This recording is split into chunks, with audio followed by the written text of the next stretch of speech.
আসসালামু আলাইকুম সবাইকে। আজকে আপনার সাথে ঝটপট একটি স্যান্ডউইচ রেসিপি শেয়ার করছি। মেয়োনিজ বানানোর জন্য এখানে আমি দুটো বয়েল করে রাখা ডিম, তার মধ্যে কিছুটা রসুন, চিনি, গুঁড়া দুধ, সামান্য একটু সয়াবিন তেল এবং কিছুটা পানি দিয়ে মেয়োনিজ বানিয়ে নিয়েছি। আজকে আমি চিকেন স্যান্ডউইচ বানিয়ে চিকেন ব্যবহার করেছি। চিকেনটাতে আমি ভালো মতো মশলা দিয়ে দেন চিকেনগুলোকে বয়েল করে দেন দুটো কাঁটা চামচের সাহায্যে ভালো মতো ছাড়িয়ে নিচ্ছি।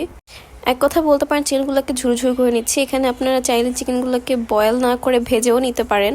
ভেজে নিলে মনে হয় টেস্ট আরো ভালো আসবে, কিন্তু কেন যেন ওই দিন আমি সিদ্ধ করে নিয়েছিলাম, মেবি ডিফারেন্ট কিছু ট্রাই করার জন্য। মানে আমি একটি কড়াইয়ের মধ্যে প্রথমে তেল দিয়ে তার মধ্যে কিছুটা পেঁয়াজ, ক্যাপসিকাম কুচি এবং চিকেন কাঁচামরিচ দিয়ে ভালো মতো নেড়েচেড়ে হালকা একটু ভাজা ভাজা করে নিচ্ছি। এর মধ্যে দিয়ে দিয়েছিলাম পর্যাপ্ত পরিমাণে লবণ এবং কিছুটা কালো গোলমরিচ গুঁড়ো।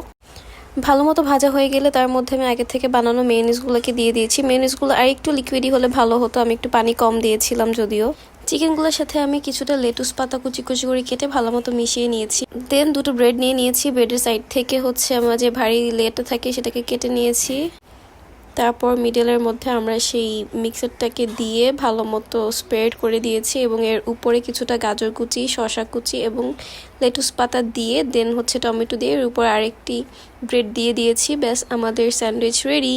স্যান্ডউইচটা খেতে খুবই মজা আর বানানো খুবই ইজি, সুপার ডুপার ইজি বলতে পারেন। আপনারা প্লিজ বাসায় একবার হলেও এটা ট্রাই করে দেখবেন। এই স্যান্ডউইচটা বানানোর জন্য আপনাদের খুব বেশি ইনগ্রেডিয়েন্টের প্রয়োজন নেই। বাসায় যে ইনগ্রেডিয়েন্টগুলো থাকে সেগুলো দিলেই হবে। ভিডিও এই পর্যন্তই ছিল। সবাইকে দেখার জন্য অনেক অনেক ধন্যবাদ। আল্লাহ হাফেজ।